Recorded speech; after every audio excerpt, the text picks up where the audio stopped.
ನಮಸ್ಕಾರ ಗೆಳೆಯರೇ, ಈ ವಿಡಿಯೋದಲ್ಲಿ ಇವತ್ತಿನ ನಮ್ಮ ಮಾರ್ಕೆಟ್ ಪರ್ಫಾರ್ಮೆನ್ಸ್ನ ಜೊತೆಗೆ ಹಲವಾರು ಇಂಡಿವಿಜುವಲ್ ಸ್ಟಾಕ್ಗಳಿಗೆ ಸಂಬಂಧಪಟ್ಟಂತ ಅಪ್ಡೇಟ್ಗಳನ್ನು ತಿಳ್ಕೊಳ್ಳುವಂತ ಪ್ರಯತ್ನವನ್ನು ಮಾಡೋಣ. ಮೊನ್ನೆ ವಿಡಿಯೋದಲ್ಲಿ ಹಲವು ಕಂಪನಿಗಳಿಗೆ ಸಂಬಂಧಪಟ್ಟಂತ ಅಪ್ಡೇಟ್ಗಳನ್ನು ಕೊಟ್ಟಿದ್ದೆ, ಅವುಗಳ ಪರ್ಫಾರ್ಮೆನ್ಸ್ ಅನ್ನು ಅಬ್ಸರ್ವ್ ಮಾಡಿದ್ದೀರಿ ಅಂದ್ಕೊಳ್ತೀನಿ. ಇವತ್ತು ಡ್ಯೂರಿಂಗ್ ದ ಮಾರ್ಕೆಟ್ ಕೂಡ ಹಲವಾರು ಅಪ್ಡೇಟ್ಗಳು ಬಂದಿದ್ದಾವೆ, ಆ ಅಪ್ಡೇಟ್ಗಳನ್ನು ತಿಳ್ಕೊಳ್ಳೋಣ. ಆಸ್ ಯೂಶುವಲ್ ಮುಂದುವರಿಯ ಮುಂಚೆ ಡಿಸ್ಕ್ಲೇಮರ್ ಕೊಡಲಿಕ್ಕೆ ಇಷ್ಟಪಡ್ತೇನೆ. ಇಲ್ಲಿ ಕವರ್ ಮಾಡ್ತಿರುವಂಥ ಯಾವುದೇ ಸ್ಟಾಕನ್ನು ಕೂಡ ರೆಕಮೆಂಡ್ ಮಾಡ್ತಿಲ್ಲ. ನೀವು ಫರ್ದರ್ ಸ್ಟಡಿ ಮೆಡಿಟೇಷನ್ ತೊಗೊಳ್ಬೋದು. ಆಸ್ ಎ ಎಜುಕೇಶನಲ್ ಪರ್ಪಸ್ ನಾನು ಮುಂದೆ ತರ್ತಾ ಇದ್ದೀನಿ. ಮೊದಲಿಗೆ ಇವತ್ತಿನ ನಮ್ಮ ಮಾರ್ಕೆಟ್ ಪರ್ಫಾರ್ಮೆನ್ಸ್ ಅನ್ನು ನೋಡಿದರೆ ನಿಫ್ಟಿಯಲ್ಲಿ ನೋಡಬಹುದು 0.52% ಅಥವಾ 126 ಪಾಯಿಂಟ್ಸ್ ಡೌನ್ ಪರ್ಫಾರ್ಮೆನ್ಸ್ ನೋಡ್ಲಿಕ್ಕೆ ಸಿಕ್ಕಿತ್ತು. ಅದರಲ್ಲೂ ಓಪನಿಂಗ್ ಫ್ಲಾಟ್ ಆಗಿತ್ತು, ಆನಂತರ ಪಾಸಿಟಿವ್ ಕೂಡ ಆಯಿತು. ನಂತರ ಅಲ್ಲಿಂದ ನೋಡಬಹುದು ಯಾವ ರೀತಿ ಡೌನ್ ಆಗಿದೆ ಅಂತ. ಕೊನೆಯಲ್ಲಿ ಅದರಲ್ಲೂ ಎಸ್ಪೆಷಲಿ CAS ಕ್ಯಾಂಡಲ್ ಏನಿರುತ್ತೆ ಅಲ್ಲಿ ಮೋರ್ ದನ್ 60 ಪಾಯಿಂಟ್ಸ್ ಡೌನ್ ಆಗಿದೆ. So over all more than 0.5% ಅಥವಾ 126 ಪಾಯಿಂಟ್ಸ್ ಡೌನ್ ಅಲ್ಲಿ ಕ್ಲೋಸಿಂಗ್ ಅನ್ನು ಕೊಟ್ಟಿದೆ ನಿಫ್ಟಿ. ಇನ್ನು ಸೆನ್ಸೆಕ್ಸ್ ಕಡೆ ಬಂದ್ರೆ ಇಲ್ಲಿ ಕೂಡ ನೋಡಬಹುದು 0.24% ಅಥವಾ 183 ಪಾಯಿಂಟ್ಸ್ ಡೌನ್ ಫಾಲ್ ಇದೆ. But compare to Nifty Sensex ಏನು ಅಷ್ಟೊಂದು ಡೌನ್ ಆಗಿಲ್ಲ. ಅಂದ್ರೆ ಇವತ್ತು ಸ್ವಲ್ಪ ಡೈವರ್ಜೆನ್ಸ್ ಇದೆ, ಎರಡು ಕಡೆ ಕಂಪೇರ್ ಮಾಡಿದ್ರೆ ಡಿಫರೆನ್ಸ್ ಸ್ವಲ್ಪ ಜಾಸ್ತಿ ಆಗಿದೆ. ಯಾಕಂದ್ರೆ ಇಲ್ಲಿ ಜಸ್ಟ್ 0.24% ಅಲ್ಲಿ ಮೋರ್ ದನ್ 0.5% ಡೌನ್ ಫಾಲ್ ನೋಡ್ಲಿಕ್ಕೆ ಸಿಕ್ಕಿದೆ ನಿಫ್ಟಿಯಲ್ಲಿ. ಇನ್ನು ಬ್ರಾಡ್ ಮಾರ್ಕೆಟ್ ಇಂಡೆಕ್ಸಸ್ ಗಳ ಪರ್ಫಾರ್ಮೆನ್ಸ್ ಅನ್ನು ನೋಡಿದ್ರೆ ನಿಫ್ಟಿ ನೆಕ್ಸ್ಟ್ 50 ಫ್ಲಾಟ್ ಆಗಿದೆ. ಆಲ್ಮೋಸ್ಟ್ ನಿನ್ನೆ ಎಲ್ಲಿತ್ತು ಅಲ್ಲೇ ಕ್ಲೋಸಿಂಗ್ ಅನ್ನು ಕೊಟ್ಟಿದೆ. ಇವತ್ತು ಕೂಡ ನಿಫ್ಟಿ 100 ಅಲ್ಲಿ 0.43% ಡೌನ್ ಫಾಲ್ ಇದೆ. ನಿಫ್ಟಿ 200 0.36% ಡೌನ್ ಅಲ್ಲಿ ಕ್ಲೋಸಿಂಗ್ ಅನ್ನು ಕೊಟ್ಟಿದೆ. ನಿಫ್ಟಿ 500 ಅಲ್ಲಿ 0.22% ಡೌನ್ ಫಾಲ್ ಇದೆ. ಅಂದ್ರೆ 0.2 ಇಂದ 0.5% ವರೆಗೂ ಕೂಡ ಡೌನ್ ಪರ್ಫಾರ್ಮೆನ್ಸ್ ಇದೆ ನಿಫ್ಟಿ 50 ಇಂದ ನಿಫ್ಟಿ 500 ವರೆಗೂ. ಬಟ್ ನೆಕ್ಸ್ಟ್ 50 ನಲ್ಲಿ ಫ್ಲಾಟ್ ಪರ್ಫಾರ್ಮೆನ್ಸ್ ನೋಡ್ಲಿಕ್ಕೆ ಸಿಕ್ಕಿದೆ ಇವತ್ತು. ಇನ್ನು ಮಿಡ್ ಕ್ಯಾಪ್ ಕಡೆ ಬಂದ್ರೆ ಮಿಡ್ ಕ್ಯಾಪ್ 50 ಅಲ್ಲಿ 0.17% ಡೌನ್ ಪರ್ಫಾರ್ಮೆನ್ಸ್ ನೋಡ್ಲಿಕ್ಕೆ ಸಿಕ್ಕಿದೆ. ಮಿಡ್ ಕ್ಯಾಪ್ 100 ಅಲ್ಲಿ 0.1% ಡೌನ್ ಇದೆ. ಮಿಡ್ ಕ್ಯಾಪ್ 150 ಫ್ಲಾಟ್ ಆಗಿ ಕ್ಲೋಸಿಂಗ್ ಅನ್ನು ಕೊಟ್ಟಿದೆ, ಅಥವಾ ಜಸ್ಟ್ 0.01% ಪಾಸಿಟಿವ್ ಇದೆ. ಗ್ರೀನ್ ಅಲ್ಲಿ ಕ್ಲೋಸಿಂಗ್ ಅನ್ನು ಕೊಟ್ಟಿದೆ ಅಷ್ಟೇ. ಅದನ್ನು ಹೊರತುಪಡಿಸಿದ್ರೆ ಫ್ಲಾಟ್ ಇದೆ ಅಂತಾನೆ ಹೇಳ್ಬೋದು ಇವತ್ತು. ಇನ್ನು ಸ್ಮಾಲ್ ಕ್ಯಾಪ್ ಕಡೆ ಬಂದ್ರೆ ಸ್ಮಾಲ್ ಕ್ಯಾಪ್ 50 ಅಲ್ಲಿ 0.62% ಪಾಸಿಟಿವ್ ಪರ್ಫಾರ್ಮೆನ್ಸ್ ಇದೆ. ಸ್ಮಾಲ್ ಕ್ಯಾಪ್ 100 ಅಲ್ಲಿ 0.81% ಪಾಸಿಟಿವ್ ಇದೆ. ಸ್ಮಾಲ್ ಕ್ಯಾಪ್ 250 ನಲ್ಲಿ 0.59% ಪಾಸಿಟಿವ್ ಪರ್ಫಾರ್ಮೆನ್ಸ್ ನೋಡ್ಲಿಕ್ಕೆ ಸಿಕ್ಕಿದೆ. ಅಂದ್ರೆ ಇದರಲ್ಲಿ ಸ್ಮಾಲ್ ಕ್ಯಾಪ್ ಚೆನ್ನಾಗಿ ಪರ್ಫಾರ್ಮ್ ಮಾಡಿದೆ ಇವತ್ತು. Large and mid cap under performance ಮಾಡಿದ್ರು ಕೂಡ ಸ್ಮಾಲ್ ಕ್ಯಾಪ್ ಅಲ್ಲಿ ಇವತ್ತು ಒಳ್ಳೆ ಪರ್ಫಾರ್ಮೆನ್ಸ್ ನೋಡ್ಲಿಕ್ಕೆ ಸಿಕ್ಕಿದೆ. ಯಾರೆಲ್ಲ ಸ್ಮಾಲ್ ಕ್ಯಾಪ್ ಗೆ ಹೆಚ್ಚಿನ ಆದ್ಯತೆಯನ್ನು ಕೊಟ್ಟಿದ್ದಾರೋ ಪೋರ್ಟ್ಫೋಲಿಯೋಗಳಲ್ಲಿ ಮೇ ಬಿ ಅಲ್ಲಿ ಸ್ವಲ್ಪ ಪಾಸಿಟಿವ್ ಅಲ್ಲಿ ಪರ್ಫಾರ್ಮೆನ್ಸ್ ನೋಡಿರೋದಕ್ಕೆ ಸಿಕ್ಕಿರುವಂತಹ ಸಾಧ್ಯತೆಗಳು ಜಾಸ್ತಿ ಇದೆ. ಇನ್ನು ಮೈಕ್ರೋ ಕ್ಯಾಪ್ ಅಲ್ಲಿ ನೋಡೋದಾದ್ರೆ 0.6% ಪಾಸಿಟಿವ್ ಪರ್ಫಾರ್ಮೆನ್ಸ್ ಮೈಕ್ರೋ ಕ್ಯಾಪ್ ಅಲ್ಲಿ ಕೂಡ ನೋಡ್ಲಿಕ್ಕೆ ಸಿಕ್ಕಿದೆ. ಸೊ ಮೈಕ್ರೋ ಕ್ಯಾಪ್ ಇಂಡೆಕ್ಸ್ ಕೂಡ ಒಳ್ಳೆ ಪರ್ಫಾರ್ಮೆನ್ಸ್ ಅನ್ನೇ ಮಾಡಿದೆ ಇವತ್ತು. ಇನ್ನು ಸೆಕ್ಟೋರಲ್ ಇಂಡೆಕ್ಸಸ್ ಗಳ ಪರ್ಫಾರ್ಮೆನ್ಸ್ ಅನ್ನು ನೋಡೋದಾದ್ರೆ ನಿಫ್ಟಿ ಆಟೋ 0.74% ನೆಗೆಟಿವ್ ಅಲ್ಲಿ ಕ್ಲೋಸಿಂಗ್ ಅನ್ನು ಕೊಟ್ಟಿದೆ. ನಿಫ್ಟಿ ಬ್ಯಾಂಕ್ 0.47% ಪಾಸಿಟಿವ್ ಅಲ್ಲಿ ಪರ್ಫಾರ್ಮ್ ಮಾಡಿದೆ. ನಿಫ್ಟಿ ಫೈನಾನ್ಷಿಯಲ್ ಸರ್ವಿಸಸ್ ಅಲ್ಲಿ 0.53% ಪಾಸಿಟಿವ್ ಪರ್ಫಾರ್ಮೆನ್ಸ್ ಇದೆ. FMCG ನಿಯರ್ಲಿ 1% ಡೌನ್ ಆಗಿದೆ ಇವತ್ತು ಕೂಡ. IT 1.5% ವರೆಗೂ ಡೌನ್ ಆಗಿದೆ. ಮೀಡಿಯಾ 0.06% ಪಾಸಿಟಿವ್ ಇದೆ. ಮೆಟಲ್ ಅಲ್ಲಿ 1.27% ಪಾಸಿಟಿವ್ ಪರ್ಫಾರ್ಮೆನ್ಸ್ ಇದೆ. ಫಾರ್ಮಾ 0.23% ಪಾಸಿಟಿವ್ ಇದೆ. PSU ಬ್ಯಾಂಕ್ ನಲ್ಲಿ ಇವತ್ತು ಕೂಡ ಒಳ್ಳೆ ಪರ್ಫಾರ್ಮೆನ್ಸ್ ಇದೆ. 0.77% ಅಪ್ ಅಲ್ಲಿ ಕ್ಲೋಸಿಂಗ್ ಅನ್ನ ಕೊಟ್ಟಿದ್ದಾವೆ. ರಿಯಾಲ್ಟಿ 0.83% ಡೌನ್ ಆಗಿದೆ. ಪ್ರೈವೇಟ್ ಬ್ಯಾಂಕ್ಸ್ ಅಲ್ಲೂ ಕೂಡ ಒಳ್ಳೆ ಪರ್ಫಾರ್ಮೆನ್ಸ್ ಇದೆ ಇವತ್ತು. 1.04% ಪಾಸಿಟಿವ್ ಪರ್ಫಾರ್ಮೆನ್ಸ್ ಇದೆ. ಹೆಲ್ತ್ ಕೇರ್ 0.07% ನೆಗೆಟಿವ್ ಇದೆ. ಕನ್ಸ್ಯೂಮರ್ ಡ್ಯೂರಬಲ್ಸ್ ಅಲ್ಲಿ 0.93% ನೆಗೆಟಿವ್ ಪರ್ಫಾರ್ಮೆನ್ಸ್ ಇದೆ. ಐಲ್ಯಾಂಡ್ ಗ್ಯಾಸ್ 0.58% ನೆಗೆಟಿವ್ ಅಲ್ಲಿ ಕ್ಲೋಸಿಂಗ್ ಅನ್ನ ಕೊಟ್ಟಿದ್ದಾವೆ. ಹಾಗೆ ಕೆಮಿಕಲ್ 1.19% ಪಾಸಿಟಿವ್ ಅಲ್ಲಿ ಪರ್ಫಾರ್ಮೆನ್ಸ್ ಅನ್ನ ಮಾಡಿದ್ದಾವೆ. ಅಂದ್ರೆ ಇವತ್ತು ಕೂಡ ಒಂದಷ್ಟು ಮಿಕ್ಸ್ಡ್ ಪರ್ಫಾರ್ಮೆನ್ಸ್ ಇದೆ. ಬಟ್ ಒಳ್ಳೆ ಪರ್ಫಾರ್ಮೆನ್ಸ್ ಅಂದ್ರೆ ಮೆಟಲ್ ಸೆಕ್ಟರ್ ತುಂಬಾ ಚೆನ್ನಾಗಿ ಪರ್ಫಾರ್ಮ್ ಮಾಡ್ತು. ಪ್ರೈವೇಟ್ ಬ್ಯಾಂಕ್ಸ್ ಚೆನ್ನಾಗಿ ಪರ್ಫಾರ್ಮ್ ಮಾಡಿದಾವೆ. ಹಾಗೆ ಕೆಮಿಕಲ್ ಸೆಕ್ಟರ್ ಕೂಡ, ಹಾಗೆ PSU ಬ್ಯಾಂಕ್ಗಳು ಕೂಡ ಒಳ್ಳೆ ಕಾಂಟ್ರಿಬ್ಯೂಷನ್ ಮಾಡಿದಾವೆ ಅಂತ ಹೇಳ್ಬೋದು ಇವತ್ತಿನ ಮಾರ್ಕೆಟ್ಗೆ. ಇನ್ನು ಸ್ವಲ್ಪ ಜಾಸ್ತಿ ಅಂಡರ್ ಪರ್ಫಾರ್ಮೆನ್ಸ್ ಅಂದ್ರೆ ಅದು IT ಸೆಕ್ಟರ್ 1.5% ವರೆಗೂ ಡೌನ್ ಆಯಿತು. ಹಾಗೆ FMCG ಕೂಡ, ಇವನ್ ಆಟೋದಲ್ಲೂ ಕೂಡ ಒಂದಷ್ಟು ಪ್ರಾಫಿಟ್ ಬುಕ್ಕಿಂಗ್ ಇವತ್ತು ನೋಡ್ಲಿಕ್ಕೆ ಸಿಕ್ಕಿದೆ. ಕನ್ಸ್ಯೂಮರ್ ಡ್ಯೂರಬಲ್ಸ್ ಕೂಡ ನಿಯರ್ಲಿ 1% ಡೌನ್ ಆಗಿದ್ದಾವೆ. ಇಲ್ಲೆಲ್ಲ ಸ್ವಲ್ಪ ಜಾಸ್ತಿ ಡೌನ್ ಫಾಲ್ ಕಂಡು ಬಂತು. ಈ ನೋಡಿದವು ಫ್ಲಾಟಿಶ್ ಅಥವಾ ಸ್ಲೈಟ್ಲಿ ಪಾಸಿಟಿವ್ ಅಥವಾ ಸ್ಲೈಟ್ಲಿ ನೆಗೆಟಿವ್ ಈ ರೀತಿ ಪರ್ಫಾರ್ಮೆನ್ಸ್ ಅನ್ನ ಮಾಡಿದ್ದಾವೆ. ಇನ್ನು ಗ್ಲೋಬಲ್ ಮಾರ್ಕೆಟ್ ಗಳ ಪರ್ಫಾರ್ಮೆನ್ಸ್ ಅನ್ನು ನೋಡೋದಾದ್ರೆ ಯುರೋಪಿಯನ್ ಮಾರ್ಕೆಟ್ ಗಳಲ್ಲಿ ನೋಡಬಹುದು ಗ್ರೀನ್ ಅಲ್ಲಿ ಕಾಣ್ತಿದ್ದಾವೆ. ಬಟ್ ತುಂಬಾ ದೊಡ್ಡ ಮಟ್ಟದ ಪಾಸಿಟಿವ್ ಪರ್ಫಾರ್ಮೆನ್ಸ್ ಏನಲ್ಲ. ಅಲ್ಲಲ್ಲೇ ಕೆಲವು ಮಾರ್ಕೆಟ್ ಗಳು ಮಾತ್ರ 1%, 1.5% ಅಪ್ ಆಗಿದ್ದಾವೆ. ಇನ್ನೆಲ್ಲ 0.4, 0.2, 0.1, 0.3 ಈ ರೀತಿ ಪಾಸಿಟಿವ್ ಅಲ್ಲಿ ಟ್ರೇಡ್ ಆಗ್ತಿದೆ. ಇನ್ನು ಏಷ್ಯನ್ ಮಾರ್ಕೆಟ್ ಗಳ ಕಡೆ ಬಂದ್ರೆ ಇಲ್ಲೂ ಕೂಡ ಪರ್ಫಾರ್ಮೆನ್ಸ್ ಚೆನ್ನಾಗಿಯೇ ಇದೆ. ಮಾರ್ನಿಂಗ್ ಕೂಡ ಪಾಸಿಟಿವ್ ಮೊಮೆಂಟಮ್ ಇತ್ತು, ಕ್ಲೋಸಿಂಗ್ ಕೂಡ ಅದೇ ರೀತಿ ಇದೆ. ಬಟ್ ಮೆಜಾರಿಟಿ ಮಾರ್ಕೆಟ್ ಗಳು ಬಿಲೋ 1% ಅಪ್ ಅಲ್ಲಿ ಕ್ಲೋಸಿಂಗ್ ಅನ್ನ ಕೊಟ್ಟಿದ್ದಾವೆ. ಅಲ್ಲಲ್ಲೇ ಕೆಲವು ಮಾರ್ಕೆಟ್ ಗಳು ನೆಗೆಟಿವ್ ಕೂಡ ಆಗಿದ್ದಾವೆ. Overall global cues decent ಇತ್ತು. ತುಂಬಾ ಗ್ರೇಟ್ ಅನ್ನೋ ರೀತಿ ಪರ್ಫಾರ್ಮೆನ್ಸ್ ಏನಿರಲಿಲ್ಲ. ಡಿಸೆಂಟ್ ಪರ್ಫಾರ್ಮೆನ್ಸ್ ಇತ್ತು. ಬಟ್ ಇಂಡಿಯನ್ ಮಾರ್ಕೆಟ್ ಅಲ್ಲಿ especially large cap and mid cap struggle ಮಾಡಿದವೆ. But small cap and micro cap ಒಳ್ಳೆ ಪರ್ಫಾರ್ಮೆನ್ಸ್ ಅನ್ನೇ ಮಾಡಿದವೆ ಇವತ್ತು ಕೂಡ. ಏನು ಕ್ರೂಡ್ ಪರ್ಫಾರ್ಮೆನ್ಸ್ ಅನ್ನ ಒಂದ್ಸಲ ಓವರ್ ವ್ಯೂ ಮಾಡೋದಾದ್ರೆ ನೋಡಬಹುದು ಮೋರ್ ದನ್ 3% ಡೌನ್ ಅಲ್ಲಿ ಕ್ರೂಡ್ ಟ್ರೇಡ್ ಆಗ್ತಾ ಇದೆ. $85-86 ಅಲ್ಲಿ ಒಳ್ಳೆ ಬೆಳವಣಿಗೆನೆ ಕ್ರೂಡ್ ಅಲ್ಲಿ ಬರುವಂತಹ ಡೌನ್ ಫಾಲ್. ಇದಕ್ಕೂ ಕೂಡ ಕೆಲವೊಂದು ಕಾರಣಗಳಿದ್ದಾವೆ. ಮಿಡ್ಲ್ ಈಸ್ಟ್ ಇಂದ ಒಂದಷ್ಟು ಸುದ್ದಿಗಳು ಬರ್ತಿದ್ದಾವೆ. ಬಟ್ ನೋಡೋಣ, ಇನ್ನು ಅಂತ ಗ್ರೇಟ್ ಪಾಸಿಬಿಲಿಟಿ ಬಗ್ಗೆ ಏನ್ ಬರ್ತಿಲ್ಲ. ಬಟ್ ಸ್ಟಿಲ್ ಕ್ರೂಡ್ ಅಂತೂ ಡೌನ್ ಆಗ್ತಿದೆ. ಅದು ಒಳ್ಳೆ ಬೆಳವಣಿಗೆನೆ ಈಕ್ವಿಟಿ ಮಾರ್ಕೆಟ್ ಪರ್ಸ್ಪೆಕ್ಟಿವ್ ಅಲ್ಲಿ ನೋಡಿದ್ರೆ. ಇನ್ನಿವತ್ತು ಗಜ ಆಲ್ಟರ್ನೇಟಿವ್ ಅಸೆಟ್ ಮ್ಯಾನೇಜ್ಮೆಂಟ್ ಕಂಪನಿಯ IPO ಲಿಸ್ಟಿಂಗ್ ಇತ್ತು. ನಿಯರ್ಲಿ 16% ಪ್ರೀಮಿಯಂಗೆ ಲಿಸ್ಟ್ ಆಯ್ತು ಸ್ಟಾಕ್. ನಂತರ ಒಂದ್ ಸ್ವಲ್ಪ ಡೌನ್ ಆಗಿ ಕ್ಲೋಸಿಂಗ್ ಅನ್ನ ಕೊಟ್ಟಿದೆ. ಬಟ್ ಸ್ಟಿಲ್ ಮೊದಲನೇ ದಿನ ಡಿಸೆಂಟ್ ಲಾಭವನ್ನ ಕೊಟ್ಟಿದೆ Gaja alternative asset management company. ಇನ್ನು ನೆಕ್ಸ್ಟ್ ಇವತ್ತು ಮೋಲ್ಟೆಕ್ ಪ್ಯಾಕೇಜಿಂಗ್ ಒಂದು ಬಿಗ್ ಬ್ರೇಕಿಂಗ್ ಸುದ್ದಿಯನ್ನ ಕೊಟ್ಟಿದೆ. ನೋಡಬಹುದು, Moldtek packaging board approves 1:1 bonus issue ₹3 final dividend. Bonus ಹಾಗೂ ಡಿವಿಡೆಂಡ್ ಎರಡನ್ನು ಕೂಡ ಕೊಟ್ಟಿದೆ ಶೇರ್ ಹೋಲ್ಡರ್ಸ್ಗೆ ಕಂಪನಿ. 1:1 ಅಂದ್ರೆ ನಿಮ್ಮ ಹತ್ರ 1 ಶೇರ್ ಇದ್ರೆ 1 ಶೇರ್ ಬೋನಸ್ ಆಗಿ ಸಿಗುತ್ತೆ. ಶೇರ್ಗಳು ಡಬಲ್ ಆಗುತ್ತೆ. 10 ಶೇರ್ ಇದ್ರೆ 20 ಆಗುತ್ತೆ, 100 ಇದ್ರೆ 200 ಶೇರ್ಗಳಾಗುತ್ತೆ.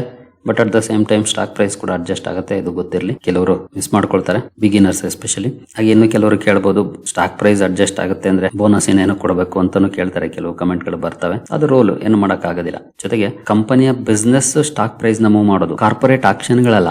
ಕಾರ್ಪೊರೇಟ್ ಆಕ್ಷನ್ ಮೂಲಕ ಪ್ರೈಸ್ ನ ಜಾಸ್ತಿ ಮಾಡೋದಾದ್ರೆ ಎಲ್ಲಾ ಕಂಪನಿಗಳು ಆರಾಮಾಗಿ ಅದನ್ನೇ ಮಾಡ್ಬಿಡ್ತವೆ. ಬಿಸ್ನೆಸ್ ಕಡೆ ಯಾಕೆ ಫೋಕಸ್ ಮಾಡಬೇಕು ಅಲ್ವಾ? ಈಸಿ ಅಲ್ವಾ ಬೋನಸ್ ಅನೌನ್ಸ್ ಮಾಡೋದು. ಅದಕ್ಕೂ ಕೂಡ ಸಾಕಷ್ಟು ರೂಲ್ಸ್ ಅಂಡ್ ರೆಗ್ಯುಲೇಷನ್ಸ್ ಇದಾವೆ. ಹಾಗಾಗಿನೇ ಸ್ಟಾಕ್ ಪ್ರೈಸ್ ಅಡ್ಜಸ್ಟ್ ಆಗೋದು. ಹಾಗೆ ಬೋನಸ್, ಸ್ಪ್ಲಿಟ್, ಡಿವಿಡೆಂಡ್ ಇವೆಲ್ಲ ನಾನು ಯಾವಾಗ್ಲೂ ಹೇಳ್ತಾ ಇರ್ತೀನಿ. ಇದು ಊಟದಲ್ಲಿ ಹಪ್ಪಳ, ಸಂಡಿಗೆ, ಉಪ್ಪಿನಕಾಯಿ ಇದ್ದಂಗೆ ಅಂತ. ಸೈಡ್ ಡಿಶಸ್, ಮೇನ್ ಕೋರ್ಸ್ ಏನಿದ್ರು ಊಟನೇ, ಅದು ಕ್ಯಾಪಿಟಲ್ ಗೇನ್. ಕ್ಯಾಪಿಟಲ್ ಗೇನ್ ನಡುವೆ ಸಿಗುವಂತವು ಇವು ಕಾರ್ಪೊರೇಟ್ ಆಕ್ಷನ್ ಬೆನಿಫಿಟ್ಸ್.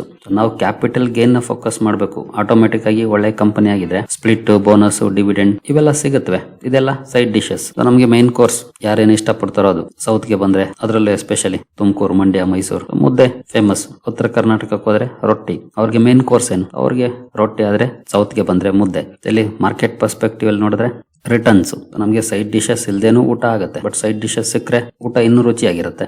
ಮಾರ್ಕೆಟ್ ಅಲ್ಲಿ ಅಷ್ಟೇ, ಕ್ಯಾಪಿಟಲ್ ಗೇನ್ ಸಿಕ್ಕರೆ ಒಳ್ಳೆ ರಿಟರ್ನ್ಸ್, ಅದ್ರ ಜೊತೆಗೆ ಈ ರೀತಿ ಬೋನಸ್, ಸ್ಪ್ಲಿಟ್, ಡಿವಿಡೆಂಡ್ ಸಿಕ್ಕರೆ ಇನ್ನೂ ರುಚಿಯಾಗಿರುತ್ತೆ ಮಾರ್ಕೆಟ್ ಜರ್ನಿ ಅಷ್ಟೇ. ಹಾಗಾಗಿ ಬರೀ ಬೋನಸ್, ಸ್ಪ್ಲಿಟ್, ಡಿವಿಡೆಂಡ್ ನ ನಾವು ಚೇಸ್ ಮಾಡಕ್ ಹೋಗ್ಬಾರ್ದು. ಕಂಪನಿಯ ಫಂಡಮೆಂಟಲ್ಸ್, ಕಂಪನಿಯ ಬಿಸ್ನೆಸ್, ಫ್ಯೂಚರ್ ಗ್ರೋತ್ ಆಪರ್ಚುನಿಟಿ ಇದೆಯಾ ಅಂತವನ್ನ ನೋಡಿದ್ರೆ ಆಟೋಮೆಟಿಕ್ ಆಗಿ ನಮಗೆ ಲಾಭದ ಚಾನ್ಸಸ್ ಜಾಸ್ತಿ ಇರುತ್ತೆ. ಅದ್ರ ಮಧ್ಯೆ ಈ ರೀತಿ ಡಿಸಿಷನ್ ಗಳು ಬಂದಾಗ ಅದರ ಲಾಭ ಕೂಡ ಇದ್ದೇ ಇರುತ್ತೆ. Focus on business and future growth. Bonus ಕೊಡ್ತಿದೆ ಅನ್ನೋ ಕಾರಣಕ್ಕಲ್ಲ ಕಂಪನಿಗಳನ್ನ ಫೋಕಸ್ ಮಾಡಬೇಕಾಗಿರೋದು. ಕೆಲವರು ಕೇಳಿದಾರೆ, ನಾವ್ ಈಗ ತಗೊಂಡ್ರೆ ಸಿಗುತ್ತಾ ಅಂತ. ಖಂಡಿತ ಸಿಗುತ್ತೆ, ಸಿಗಲ್ಲ ಅಂತ ಏನಲ್ಲ. ಬಟ್ ಅದರ ಲಾಭ ಅಷ್ಟೇನು ದೊಡ್ಡದಾಗಿ ಇರೋದಿಲ್ಲ. ಸೊ ಹಾಗಾಗಿ ನಾನು ಹೇಳಿದ್ನಲ್ಲ, ಕಂಪನಿಯ ಫ್ಯೂಚರ್ ಪರ್ಸ್ಪೆಕ್ಟಿವ್ ನೋಡಿ, ಸ್ಟಡಿ ಮಾಡಿ, ಅಲ್ಲಿ ಅವಕಾಶಗಳಿದೆ ಅಂದ್ರೆ ನೋಡಿ. ಕಂಪನಿ ತಗೊಳ್ಳುವಂತ ಕಾರ್ಪೊರೇಟ್ ಆಕ್ಷನ್ಸ್ ನಮ್ಮ ಇನ್ವೆಸ್ಟ್ಮೆಂಟ್ ಡಿಸಿಷನ್ ನ ಮಾಡಬಾರದು. ಕಂಪನಿಯ fundamentals and future growth opportunity decide ಮಾಡಬೇಕು. ಮೋಲ್ಟೆಕ್ ಪ್ಯಾಕೇಜಿಂಗ್ ಇವತ್ತು ಕಂಪನಿಯ ಶೇರ್ ಹೋಲ್ಡರ್ಸ್ಗೆ ಒಳ್ಳೆ ಸುದ್ದಿಯನ್ನ ಕೊಟ್ಟಿದೆ. ಸ್ಟಾಕ್ ಅಲ್ಲೂ ಕೂಡ ಡಿಸೆಂಟ್ ಪರ್ಫಾರ್ಮೆನ್ಸ್ ನೋಡ್ಲಿಕ್ಕೆ ಸಿಕ್ಕಿದೆ ಈ ರಿಪೋರ್ಟ್ ಬಂದ ನಂತರ. ಇನ್ನು ಮುಂದುವರಿಯ ಮುಂಚೆ ಡಿಸ್ಕ್ರಿಪ್ಷನ್ ಅಲ್ಲಿ ಅಕೌಂಟ್ ಓಪನ್ ಮಾಡ್ಕೊಳ್ಳೋಂತ ಲಿಂಕ್ ಇದೆ. ಇಂಟ್ರೆಸ್ಟ್ ಇರೋರು ಅಕೌಂಟ್ ಅನ್ನು ಓಪನ್ ಮಾಡ್ಕೊಳ್ಬಹುದು. ಹೂಡಿಕೆಗೆ ಸಂಬಂಧಪಟ್ಟಂತೆ ನಿಮ್ಗೆ ಏನಾದರೂ ಸಪೋರ್ಟ್ ಬೇಕಂದ್ರೆ ಇಲ್ಲಿರುವಂತಹ ನಂಬರ್ಗಳ ಮೂಲಕ ನಮ್ಮ ಟೀಮ್ ನ ಸಂಪರ್ಕ ಮಾಡಬಹುದು. ಬಟ್ ಸಪೋರ್ಟ್ ಸಿಗಬೇಕಂದ್ರೆ ನೀವು ನಮ್ಮ ಮೂಲಕ ಅಕೌಂಟ್ ಅನ್ನು ಓಪನ್ ಮಾಡ್ಕೊಂಡಿರ್ಬೇಕಾಗತ್ತೆ. ಹಾಗಾಗಿ ಲಿಂಕ್ ನ ಬಳಸ್ಕೊಂಡು ಅಕೌಂಟ್ ಅನ್ನು ಓಪನ್ ಮಾಡ್ಕೊಂಡು ಸಂಪರ್ಕ ಮಾಡಬಹುದು. ಇನ್ನು ಗ್ರೋ, ಫಿಸಿಕ್ಸ್ ವಾಲಾ ಹಾಗೂ ಇನ್ನಿತರೆ 5 ಸ್ಟಾಕ್ ಗಳು ಇವತ್ತು ಫೋಕಸ್ ಅಲ್ಲಿದ್ವು. ಕಾರಣ ಬ್ಲಾಕ್ ಡೀಲ್ಸ್. ಸುಮಾರು 6,900 ಕೋಟಿ ಮೊತ್ತದ ಬ್ಲಾಕ್ ಡೀಲ್ಸ್ ಈ ಶೇರುಗಳಲ್ಲಾಗಿದೆ. ಯಾವ್ಯಾವ ಅಂತ ನೋಡಿದ್ರೆ ಗ್ರೋ, ಫಿಸಿಕ್ಸ್ ವಾಲಾ, ರೂಬಿಕಾನ್ ರಿಸರ್ಚ್, ವೆಲ್ಸ್ಪೂನ್ ಕಾರ್ಪ್ ಹಾಗೂ ವಿಯಾಶ್ ಸೈಂಟಿಫಿಕ್. ಈ ಶೇರುಗಳಲ್ಲಿ ಸುಮಾರು 6,900 ಕೋಟಿ ಮೊತ್ತದ ಬ್ಲಾಕ್ ಡೀಲ್ಸ್ ಆಗಿದೆ. ಅಂದ್ರೆ ಶೇರುಗಳು ಕೈ ಬದಲಾಗಿದ್ದಾವೆ. ಯಾರೋ ಒಬ್ರು ಸೆಲ್ ಮಾಡಿರ್ತಾರೆ, ಇನ್ನೊಬ್ರು ಯಾರೋ ಬೈ ಮಾಡಿರ್ತಾರೆ. ಇದು ಯೂಶಲಿ ಇನ್ಸ್ಟಿಟ್ಯೂಷನ್ಸ್ ಅಥವಾ ಪ್ರಮೋಟರ್ ಗಳ ನಡುವೆ ನಡೆಯುವಂತದ್ದು. ಇನ್ನು ಡೇಟಾ ರಿಲೀಸ್ ಆಗಿಲ್ಲ. ಇನ್ ಕೇಸ್ ಯಾವ್ದಾದ್ರು ಇನ್ಫಾರ್ಮೇಶನ್ ಬಂದ್ರೆ ಇದಕ್ಕೆ ಸಂಬಂಧಪಟ್ಟಂತೆ ಯಾರು ಮಾರಿದ್ದಾರೆ, ಯಾರು ತಗೊಂಡಿದ್ದಾರೆ ಅಂತ ನೆಕ್ಸ್ಟ್ ವಿಡಿಯೋದಲ್ಲಿ ಅಥವಾ ಮಾರ್ನಿಂಗ್ ವಿಡಿಯೋದಲ್ಲಿ ತಿಳಿಸ್ಕೊಡ್ತೀನಿ. ಇನ್ನು E2E ನೆಟ್ವರ್ಕ್, ಬ್ಲಾಕ್ ಬಾಕ್ಸ್ ಈ ಶೇರುಗಳು ಕೂಡ ಫೋಕಸ್ ಅಲ್ಲಿದ್ವು. ಎಸ್ಪೆಷಲಿ ಇವುಗಳು AI ರಿಲೇಟೆಡ್ ಕೆಲಸವನ್ನ ಮಾಡ್ತವೆ ಸಣ್ಣ ಮಟ್ಟದಲ್ಲಿ. ಎನ್ವಿಡಿಯಾ ರಿಸಲ್ಟ್ ಇದೆ, ಜುಲೈ ಕ್ವಾರ್ಟರ್ ರಿಸಲ್ಟ್ ನ ಅನೌನ್ಸ್ ಮಾಡ್ತಾ ಇದೆ. ಅದಕ್ಕೆ ಮುಂಚೆ ಈ ಸಲ ರಿಸಲ್ಟ್ ಚೆನ್ನಾಗಿ ಬರ್ಬೋದು ಅನ್ನೋಂತ ಎಕ್ಸ್ಪೆಕ್ಟೇಷನ್ ಮೇಲೆ ಭಾರತದ ಕೆಲವೊಂದು ಕಂಪನೀಸ್ ಅಂದ್ರೆ ಎನ್ವಿಡಿಯಾ ಜೊತೆ ಒಪ್ಪಂದಗಳನ್ನ ಇಟ್ಕೊಂಡಿರುವಂತಹ ಕಂಪನೀಸ್, ಕೆಲವು ಕಾಂಪೋನೆಂಟ್ಸ್ ಅನ್ನ ಸಪ್ಲೈ ಮಾಡುವಂತಹ ಕಂಪನೀಸ್ ಇವುಗಳು ಅಲ್ಲಿ ಒಳ್ಳೆಯ ರಿಯಾಕ್ಷನ್ ನೋಡ್ಲಿಕ್ಕೆ ಸಿಕ್ಕಿದೆ. ನೋಡೋಣ. ಲಾಸ್ಟ್ ಟೈಮ್ ಅಂತೂ ಎನ್ವಿಡಿಯಾ ರಿಸಲ್ಟ್ ಚೆನ್ನಾಗಿತ್ತು. ಈ ಸಲ ಹೇಗಿರುತ್ತೆ ನೋಡೋಣ. ಇನ್ನು ಡಿಮಾರ್ಟ್ ಕೂಡ ಫೋಕಸ್ ಅಲ್ಲಿ ಇವತ್ತು ಒಂದಷ್ಟು ಡೌನ್ ಪರ್ಫಾರ್ಮೆನ್ಸ್ ಕೂಡ ನೋಡ್ಲಿಕ್ಕೆ ಸಿಕ್ಕಿದೆ. ಇಲ್ಲಿ ನೋಡಬಹುದು 1.06% equity stake sold in block deal. ಇಲ್ಲೂ ಕೂಡ ಬ್ಲಾಕ್ ಡೀಲ್ ಆಗಿದೆ. ಸುಮಾರು 2,600 ಕೋಟಿ ಮೊತ್ತದ ಬ್ಲಾಕ್ ಡೀಲ್. ಇಲ್ಲೂ ಅಷ್ಟೇ, ಯಾರು ಮಾರಿದ್ದಾರೆ, ಯಾರು ತಗೊಂಡಿದ್ದಾರೆ ಮಾಹಿತಿ ಬಂದಿಲ್ಲ. ನೋಡೋಣ. ಇನ್ನು ಇತ್ತೀಚಿನ ದಿನಗಳಲ್ಲಿ L&T ಬಗ್ಗೆ ಸಾಕಷ್ಟು ಅಪ್ಡೇಟ್ ಗಳನ್ನ ನಾನು ಕೊಟ್ಟಿದ್ದೀನಿ. ಪ್ರತಿದಿನ ಕೂಡ ಒಂದಲ್ಲ ಒಂದು ಆರ್ಡರ್ ಬರ್ತಾನೆ ಇರುತ್ತೆ. ಇತ್ತೀಚಿನ ದಿನಗಳಲ್ಲಿ L&T ಮಿಡ್ಲ್ ಈಸ್ಟ್ ಇಂದ ದೊಡ್ಡ ಮಟ್ಟದಲ್ಲಿ ಆರ್ಡರ್ ಅನ್ನ ಪಡ್ಕೊಂಡಿದೆ. ನೋಡಬಹುದು, ಕಂಪನಿ ಹೇಳಿರೋ ಪ್ರಕಾರ 13 ಆರ್ಡರ್ಸ್ ಇತ್ತೀಚಿನ ದಿನಗಳಲ್ಲಿ ಸಿಕ್ಕಿದೆ. ಆಲ್ಮೋಸ್ಟ್ ಈ ಮೂಲಕ 1.11 ಟ್ರಿಲಿಯನ್ ದಾಟಿದೆ ಕಂಪನಿಯ ಆರ್ಡರ್ ವ್ಯಾಲ್ಯೂ. ನಿನ್ನೆ ಒಬ್ರು ವ್ಯೂವರ್ ಕಮೆಂಟ್ ಮಾಡಿದ್ರು ಇದರ ಆರ್ಡರ್ ಅನ್ನ ಕವರ್ ಮಾಡಿದಂತ ಸಂದರ್ಭದಲ್ಲಿ. L&T ಗೆ ದೊಡ್ಡ ದೊಡ್ಡ ಆರ್ಡರ್ ಸಿಗ್ತಾ ಇದೆ, ಅದನ್ನ ಎಕ್ಸಿಕ್ಯೂಷನ್ ಮಾಡುತ್ತಾ, ಇಷ್ಟು ದೊಡ್ಡದಾಗಿ ಆರ್ಡರ್ ಗಳು ಸಿಕ್ಕರೆ ಎಕ್ಸಿಕ್ಯೂಷನ್ ರಿಸ್ಕ್ ಇರುತ್ತಲ್ಲ ಅಂತ ಖಂಡಿತ ಇದ್ದೇ ಇರುತ್ತೆ ರಿಸ್ಕ್. L&T ಒಂದು ದೊಡ್ಡ ಕಂಪನಿ, ಅದನ್ನ ಮ್ಯಾನೇಜ್ ಮಾಡುವಂತ ಕೆಪಾಸಿಟಿ ಇದೆ ಅಂತ ನಾನು ಅನ್ಕೊಳ್ತೀನಿ. ಬಟ್ ಯಾವುದೇ ಕಂಪನಿ ಆಗ್ಲಿ ಆರ್ಡರ್ ಸಿಕ್ಕಿದ್ದನ್ನ ಎಕ್ಸಿಕ್ಯೂಷನ್ ಮಾಡಿಲ್ಲ ಅಂದ್ರೆ ಖಂಡಿತ ಅದು ಸಮಸ್ಯೆ ಆದೇ ಆಗುತ್ತೆ. ನಿಮಗೆ ಎಕ್ಸಿಕ್ಯೂಷನ್ ಬಗ್ಗೆ ಮಾಹಿತಿ ಬೇಕು ಅಂತಂದ್ರೆ ಕಂಪನಿಯ ಆನ್ಯುವಲ್ ರಿಪೋರ್ಟ್ ನೋಡಿದ್ರೆ ಗೊತ್ತಾಗುತ್ತೆ. ಲಾಸ್ಟ್ ಟೈಮ್ ಒಂದ್ 2-3 ವರ್ಷದ ಆನ್ಯುವಲ್ ರಿಪೋರ್ಟ್ ನ ಅನಲೈಸ್ ಮಾಡಬೇಕಾಗುತ್ತೆ. ಆಗ್ಲೇ ನಮಗೆ ಕಂಪನಿ ಎಕ್ಸಿಕ್ಯೂಷನ್ ಯಾವ ರೀತಿ ಇದೆ ಅಂತ ಗೊತ್ತಾಗೋದು. ಇಂದಿನ ವರ್ಷ ಎಷ್ಟು ಆರ್ಡರ್ ಇತ್ತು, ಎಷ್ಟು ಎಕ್ಸಿಕ್ಯೂಟ್ ಆಗಿದೆ ಎಲ್ಲಾನು ಕೂಡ ಮಾಹಿತಿಯನ್ನ ಕೊಟ್ಟಿರ್ತಾರೆ. ಅದಕ್ಕೆ ಟೈಮ್ ಕೊಡ್ಬೇಕಷ್ಟೇ. ನಾವು ಅದನ್ನೆಲ್ಲ ತಿಳ್ಕೊಳ್ಬೇಕಂದ್ರೆ ಟೈಮ್ ಕೊಟ್ರೆ ಖಂಡಿತ ತಿಳ್ಕೊಳ್ಬಹುದು. ಅದೇನು ರಾಕೆಟ್ ಸೈನ್ಸ್ ಅಲ್ಲ.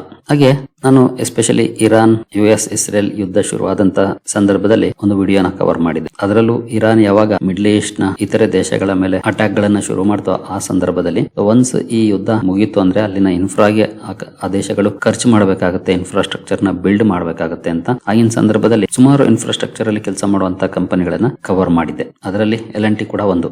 ಈಗ ಅಲ್ಲಿಂದ ಆರ್ಡರ್ ಗಳು ಬರ್ತಿರೋದನ್ನ ನೋಡಿದ್ರೆ ಒಬ್ವಿಯಸ್ಲಿ ಇನ್ನು ಮುಂದಿನ ದಿನಗಳಲ್ಲಿ ಇದು ಜಾಸ್ತಿ ಆಗುವಂತ ಸಾಧ್ಯತೆಗಳಿರುತ್ತೆ. ಬಟ್ ಈ ಯುದ್ಧಕ್ಕೆ ಒಂದು ಅಂತ್ಯ ಸಿಕ್ಕ ಮೇಲೆ ಈಗಾಗಲೇ ಅದರ ಸೈನ್ಸ್ ಅಂತೂ ಕಾಣ್ತಾ ಇದೆ ನಮ್ಗೆ ಈ ಮೂಲಕ. ಇನ್ನು ಆರ್ಡರ್ ಅಪ್ಡೇಟ್ ಗಳ ಕಡೆ ಬಂದ್ರೆ ಹಲವು ಆರ್ಡರ್ ಅಪ್ಡೇಟ್ ಗಳನ್ನ ನಾನು ನಮ್ಮ ವಾಟ್ಸ್ಆಪ್ ಚಾನಲ್ ಅಲ್ಲಿ ಹಂಚ್ಕೊಂಡಿದ್ದೆ. ಮೇ ಬಿ ಕೆಲವರಿಗೆ ಈಗಾಗಲೇ ಗೊತ್ತಿರುತ್ತೆ. ಇನ್ನು ಒಂದಷ್ಟು ಅಪ್ಡೇಟ್ ಗಳು ಆನಂತರ ಬಂದಿರೋಂತವು ಎಲ್ಲವನ್ನು ಕೂಡ ತಿಳ್ಕೊಳ್ಳೋಣ. ಇನ್ ಕೇಸ್ ನೀವೇನಾದ್ರೂ ಇಲ್ಲಿವರೆಗೂ ನಮ್ಮ ವಾಟ್ಸ್ಆಪ್ ಚಾನಲ್ ಗೆ ಜಾಯ್ನ್ ಆಗಿಲ್ಲ ಅಂತಂದ್ರೆ ನಮ್ಮ ಸ್ಟಾಕ್ ಮಾರ್ಕೆಟ್ ಕನ್ನಡ ಚಾನಲ್ ನ ಡಿಸ್ಕ್ರಿಪ್ಷನ್ ಅಲ್ಲಿ ಲಿಂಕ್ ಇದೆ.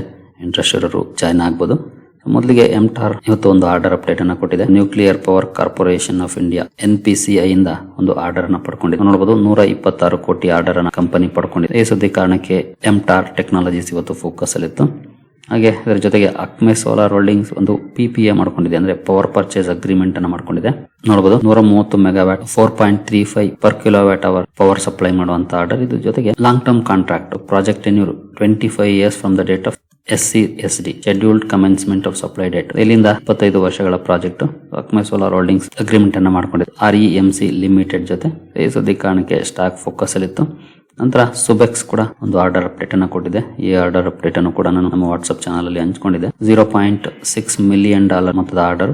ಇದೊಂದು ಎಕ್ಸ್ಪೋರ್ಟ್ ಆರ್ಡರ್ ಕಂಪನಿ ಪಡ್ಕೊಂಡಿರುವಂತದ್ದು ಇಂಟರ್ನ್ಯಾಷನಲ್ ಎಂಟಿಟಿಯಿಂದ. ನಂತರ ಸಿಯರಾಮ್ ರಿಸೈಕ್ಲಿಂಗ್ 2 ಆರ್ಡರ್ ಗಳನ್ನ ಪಡ್ಕೊಂಡಿದೆ. ಒಂದು ನೋಡಬಹುದು ಇಲ್ಲೇ 2,47,00,000 ಆರ್ಡರ್, ಇನ್ನೊಂದು ಇಲ್ಲಿದೆ 3,18,00,000 ಆರ್ಡರ್. 2 ಆರ್ಡರ್ ಗಳ ಕಾರಣಕ್ಕೆ ಸಿಯರಾಮ್ ರಿಸೈಕ್ಲಿಂಗ್ ಫೋಕಸ್ ಅಲ್ಲಿತ್ತು. ಹಾಗೆ ಅಜೂರ್ ಮಲ್ಟಿ ಪ್ರಾಜೆಕ್ಟ್ಸ್ ಕೂಡ ಫೋಕಸ್ ಅಲ್ಲಿತ್ತು. ಕಂಪನಿ 193 ಕೋಟಿ ಮೊತ್ತದ ಆರ್ಡರ್ ನ ಪಡ್ಕೊಂಡಿದೆ. ನಂತರ ಸೀಗಲ್ ಇಂಡಿಯಾ ಲಿಮಿಟೆಡ್ ಕೂಡ ಸುದ್ದಿಯಲ್ಲಿತ್ತು. ಇದು ಕೂಡ REC power development and consultancy limited ಇಂದ ಆರ್ಡರ್ ನ ಪಡ್ಕೊಂಡಿದೆ. ನೋಡಬಹುದು 6,086 ಮಿಲಿಯನ್ ರುಪೀಸ್ ಆರ್ಡರ್. ಇದು ಕೂಡ 35 ವರ್ಷಗಳ ಕಾಂಟ್ರಾಕ್ಟ್. ಈ ಸುದ್ದಿ ಕಾರಣಕ್ಕೆ ಸೀಗಲ್ ಇಂಡಿಯಾ ಫೋಕಸ್ ಅಲ್ಲಿತ್ತು. ಹಾಗೆ DMR ಎಂಜಿನಿಯರಿಂಗ್ ಕೂಡ ಒಂದು ಆರ್ಡರ್ ನ ಪಡ್ಕೊಂಡಿದೆ. ಇದು ಕೂಡ ಫಾರಿನ್ ಎಂಟಿಟಿ ಇಂದ ಪಡ್ಕೊಂಡಿರುವಂತ ಆರ್ಡರ್, ಅಂದ್ರೆ ಇಂಟರ್ನ್ಯಾಷನಲ್ ಆರ್ಡರ್. $2 ಲಕ್ಷ ಮೊತ್ತದ ಆರ್ಡರ್. DMR ಎಂಜಿನಿಯರಿಂಗ್ ಕೂಡ ಫೋಕಸ್ ಅಲ್ಲಿತ್ತು ಈ ಸುದ್ದಿ ಕಾರಣಕ್ಕೆ. ನಂತರ GK ಎನರ್ಜಿ ಲಿಮಿಟೆಡ್ ಕೂಡ ಒಂದು ಆರ್ಡರ್ ಅಪ್ಡೇಟ್ ಅನ್ನ ಕೊಟ್ಟಿದೆ. ಒನ್ ಟೈಮ್ ಆರ್ಡರ್ ಅನ್ನ ಪಡ್ಕೊಂಡಿದೆ ಕಂಪನಿ. 454 ಕೋಟಿ ಮೊತ್ತದ ಆರ್ಡರ್. ಇದು ಡೊಮೆಸ್ಟಿಕ್ ಎಂಟಿಟಿ ಇಂದ state government own power distribution utility company. GK energy ಈ ಸುದ್ದಿ ಕಾರಣಕ್ಕೆ ಫೋಕಸ್ ಅಲ್ಲಿತ್ತು. ನಂತರ BL ಕೂಡ ಒಂದು ಆರ್ಡರ್ ಅನ್ನ ಪಡ್ಕೊಂಡಿದೆ. ನೋಡಬಹುದು BL receives orders worth ₹730 crore. 730 ಕೋಟಿ ಮೊತ್ತದ ಆರ್ಡರ್ ನ ಕಂಪನಿ ಪಡ್ಕೊಂಡಿದೆ. ಈ ಸುದ್ದಿ ಕಾರಣಕ್ಕೆ BL ಕೂಡ ಫೋಕಸ್ ಅಲ್ಲಿತ್ತು ಇವತ್ತು. ಸರಿಗಳಿರಿ, ಈ ಎಲ್ಲ ಅಪ್ಡೇಟ್ಸ್ ನಿಮಗೆ ಇಷ್ಟ ಆಗಿದೆ ಅನ್ಕೊಳ್ತೀನಿ. ಹಾಗೆ ಡಿಸ್ಕ್ರಿಪ್ಷನ್ ಅಲ್ಲಿ ಅಕೌಂಟ್ ಓಪನ್ ಮಾಡ್ಕೊಳ್ಳುವಂತ ಲಿಂಕ್ ಇದೆ. ಇಂಟ್ರೆಸ್ಟ್ ಇರೋರು ಅಕೌಂಟ್ ಅನ್ನು ಓಪನ್ ಮಾಡ್ಕೊಳ್ಬಹುದು. ಮುಂದಿನ ವಿಡಿಯೋದಲ್ಲಿ ಸಿಗೋಣ. ಅಲ್ಲಿವರೆಗೂ ಜೈ ಹಿಂದ್, ಜೈ ಕರ್ನಾಟಕ.